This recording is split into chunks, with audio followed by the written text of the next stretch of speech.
What is up, guys? It is Adrenaline Junkies here with the Yamaha Xt 600 Revival Part 2. Today's episode, we're going to be going to get a parts bike for it. So yeah, stay tuned for the amazing footage.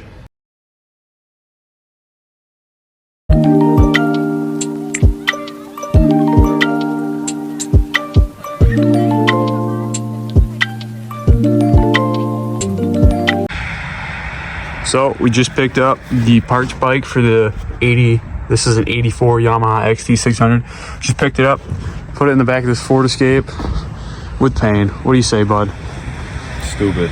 People said it couldn't be done, and we did it.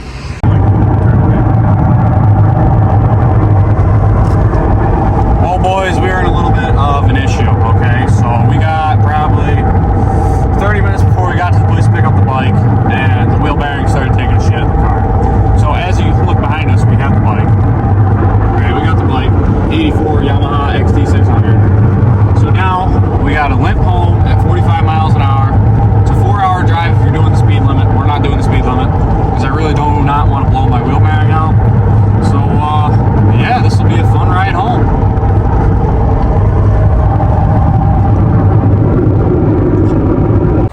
Well, boys, we're about an hour and 30 minutes away from home. Stopped at this Dunkin' to stretch our legs. We got pain in the passenger seat, bud. Say hi. Yep. Our legs are stiff. Wheel bearing still acting up. But you know what?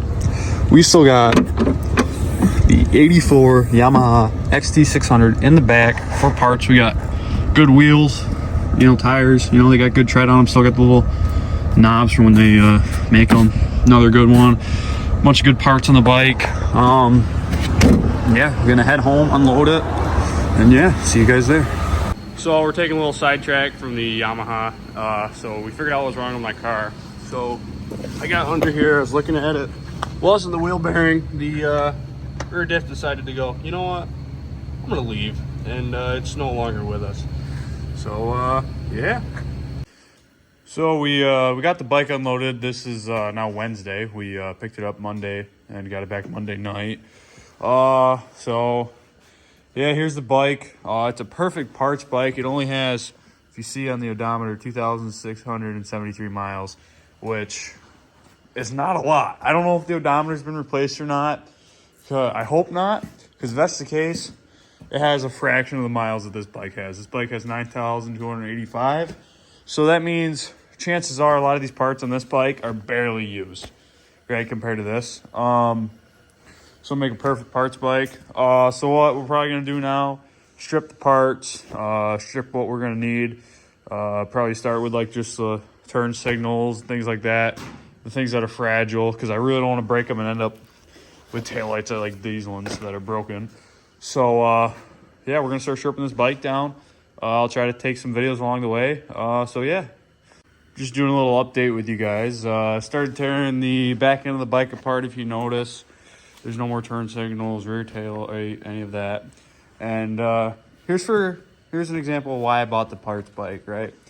Here's the muffler that was on that bike, right? When I bought it, this is all rotted out. I went through and re-welded it.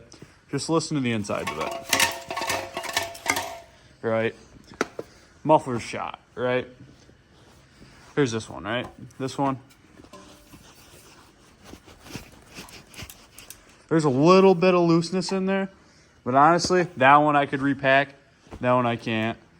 What else we got pulled off? We got the headers pulled off. Probably gonna be pulling this tank off next with all the front end and all that. And then just leaving the suspension components on the bike. And yeah, we'll see you guys when I get this done. So I got the tank off the bike, as you can see. And the guy I bought it from, so he was a dealer. And so a guy brought in this bike to the old owner of the dealership. And they were having the motor. That's why there's no motor, is they were sending the motor off to get rebuilt. And the guy did not want to pay for it. So they got stuck with the bike and no motor. The dealership did, and then when he bought the place, he got the bike. And so he tells me as I go to pick it up, he goes, yeah, I think they left a little bit of gas in the tank. Just a little bit. Now, taking mine, I already drained a lot of this out. So this tank was like almost full. I filled up that little pan about 3 times already. So this tank was about almost full. And you can't really see in it, but let me grab my light. That tank, for having gas sitting in it, looks almost brand new. You can't really see in there with the camera, but I mean, yeah, there's a little bit of rust. A little bit, but nothing major. So that's probably gonna be a good spare tank, or even just selling the tank off. Because I believe they're the same tanks. I don't know why, but that tank just looks like it's a little longer right here than that one. I don't know why. But side by side, they look almost identical. But I think that one's just a little bit shorter than that one. So, because the problem with this tank is the guy, the original owner, he coated it. So as you can see, he did a crappy job coating it. And that's why I was kind of hoping this tank was similar, but I think it's a little bit shorter. But yeah. Now for the grand reveal. Is there a mouse nest in the airbox cover? Because in that bike, when I brought that bike home, I had 2 mice and a massive mice nest in that airbox. So, and as you can see with this one, they must want to do some cheap performance mods or something, you know, drilled the cover. But we're gonna see. Let's see. Should we have all the cover, all the stuff off? And ooh, let's see. Let's check the air filter if we can get it out. Of course, it's gonna be stuck in there. Air filter looks in good shape. So yeah, there wasn't a mouse nest in here, so that's actually kind of good. And so yeah, now I got a decent air filter throw in that bike, because that bike had no air filter when I bought it. So probably just throw this one in there for testing purposes when we get that one fully redone. So yeah, I'll update you guys when I get more stuff done off this bike. So I just got the carburetors off the bike, and it was a little bit more complicated to get them off than I thought it would, because on that bike there's 2 linkages. Because with the throttle right here, you have 2 linkages, because it's a dual carbureted single cylinder, right? So I was trying to figure it out, and there's this linkage right here, and I couldn't figure out what it was, right? And I got looking at this carburetor, and I go, something's a little bit different, right? Something's a little bit different. Like, yeah, this carburetor is a hell of a lot cleaner than the other one on that bike, but I was like, there's something different about this carburetor compared to the one on the bike, and I'll show you the one on the bike in a bit.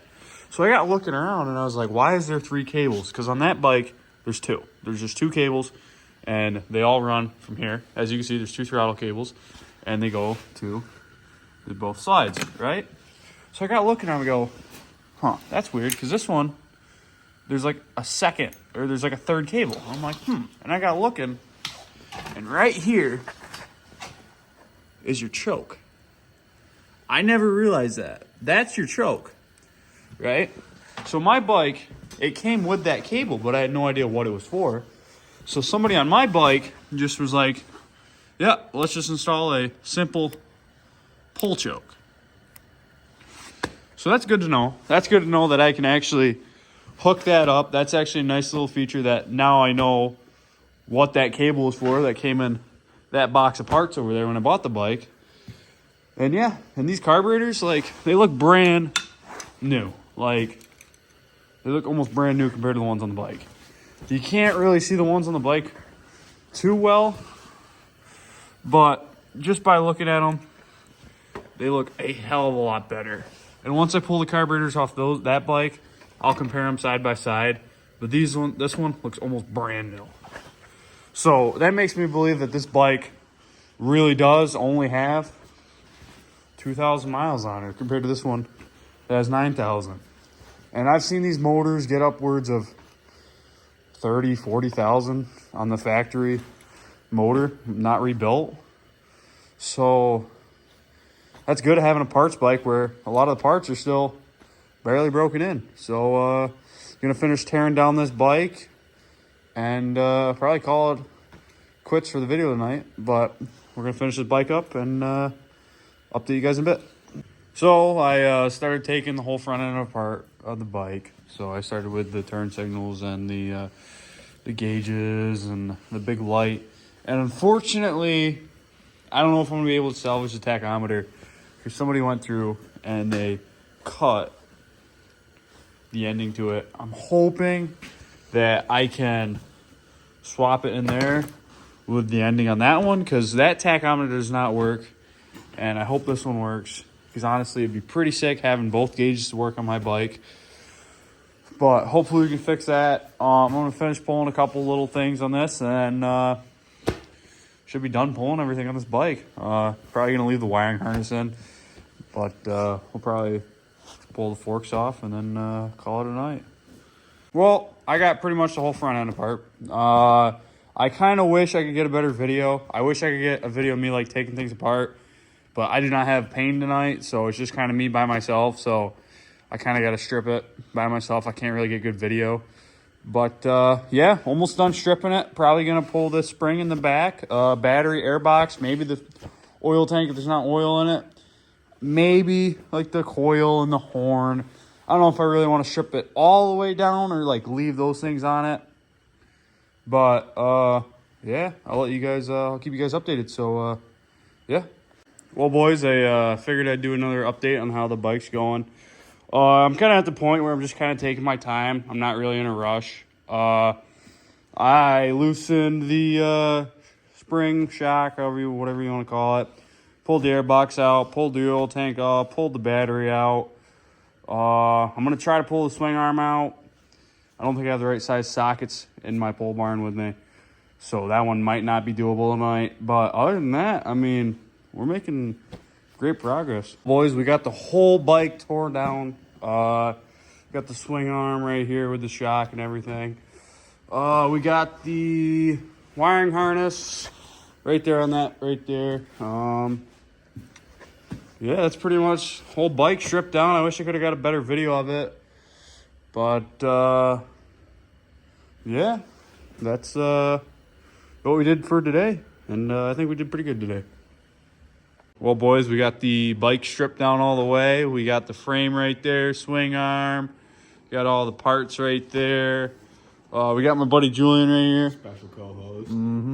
Payne couldn't make it tonight. So probably in the next video, we are going to be stripping this bad boy down, putting a lot of new parts from the old from that bike on this bike, and yeah. See you guys later.